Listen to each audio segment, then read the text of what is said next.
wabarakatuh. Waalaikumsalam. Alhamdulillah pagi hari ini tanggal 12 Juli 2023 kita sedang berada di area Masjid Nabawi. Saat ini kita berada di Thaibah. Kita sedang berkunjung ke PIHK Mu'tazam, pimpinan Bapak Rizky. Hari ini alhamdulillah kami tadi bisa masuk rodoh sebelum subuh dan kemudian masuk adzan subuh sampai sholat subuh di rodoh. Suasana luar biasa. Ada hal yang menarik yang perlu kita pikirkan, menggunakan teori dasar kepastian bahwa ruang itu bersifat pasti, bahwa sejak zaman Rasul sampai sekarang namanya Madinah adalah ini, Arafah adalah sana, luasnya juga nggak bertambah, nggak berkurang, bersifat pasti. Ruang bersifat pasti, tidak ada penambahan. Tetapi jumlah manusia umat Islam bersifat pasti terus bertambah. Ada kondisi yang tidak berbanding lurus antara kepastian tempat yang tetap tidak bertambah, sementara jumlah manusia terus bertambah. Nah, di sini apakah pasti menimbulkan masalah? Manajemen haji ke depan harus diubah, mengikuti deret pertambahan jumlah manusia yang terus bertambah, tetapi area tetap. Nah, jadi dibutuhkan inovasi-inovasi. Alhamdulillah inovasi tawaf sudah dilakukan, ada lantai 1, lantai 2, lantai 3, ada jalan kaki, ada pakai skuter dan sebagainya. Inovasi sa'i sudah dilakukan, lantai 1, lantai 2, lantai 3, ada yang jalan skuter, ada yang pakai kursi roda. Inovasi jamar sudah dilakukan, ada lantai 1, 2, 3, 4 yang asalnya tonggak, kemudian tembok pipih dan seterusnya. Nah, yang belum ada inovasi adalah di Ar-Musna, Arafah, Musdalifah dan Mina. Masih terbuka, masih tenda-tenda dan masih itu saja. Sementara permasalahan tahun ini yang puncak paling masalah adalah di Ar-Musna, Arafah, Musdalifah, Mina. Masalah toilet, air, masalah crowded karena penumpukan jamaah, overload di tenda-tenda di Mina yang kapasitas misalnya hanya 3.000, di haji khusus diisi 4.700. Nah, ini luar biasa permasalahan ini. Nah, ini ke depan perlu ditata. Misalnya perlu dibangun, ada bangunan di sekitar Ka'bah, ada hotel-hotel di sekitar Ka'bah, di sekitar Madinah ada markasi hotel-hotel. Nah, kemudian di sekitar Jamarut bisa dibangun hotel-hotel bertingkat.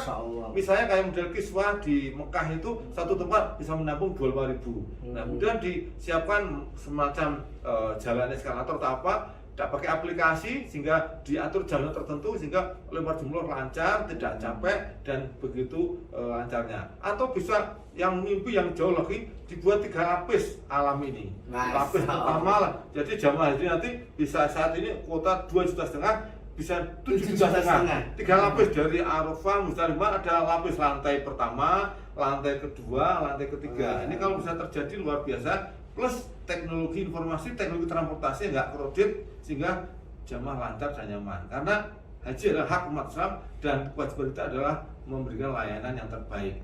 Dengan posisi tempatnya bersifat pasti tidak akan nambah luasnya, jumlah manusia pasti bertambah. Maka manajemen haji harus selalu dipikirkan ke depan. Dan harus lebih visioner.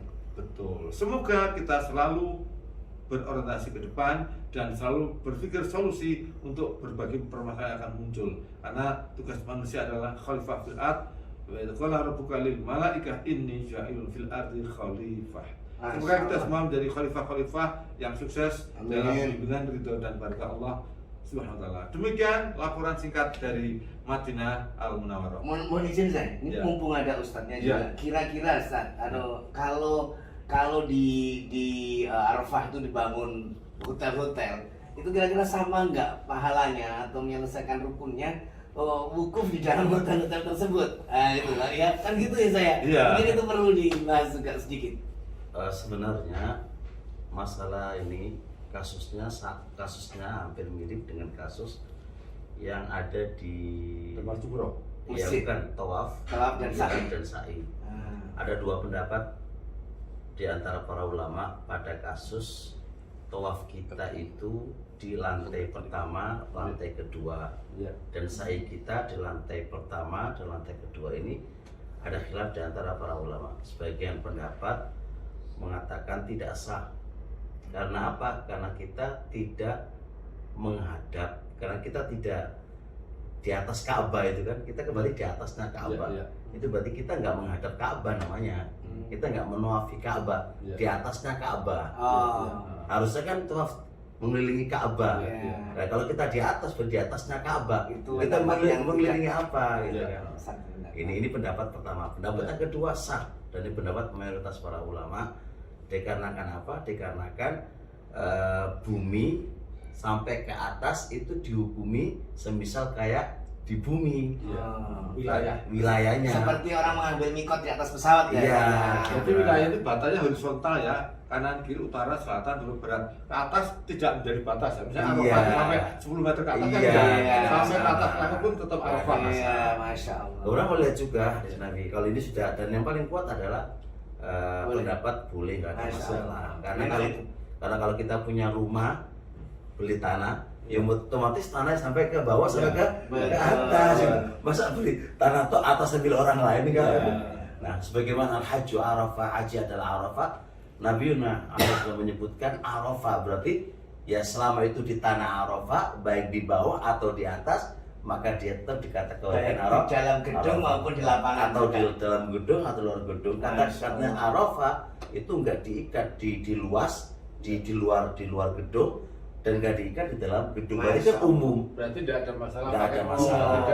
Tidak harus tenda, nggak harus ya. Ini luar Gedung biasa. ber-AC nggak ada masalah. Nggak ada Luar masalah. biasa, masya Secara Allah. kaidah syariahnya nggak ada masalah.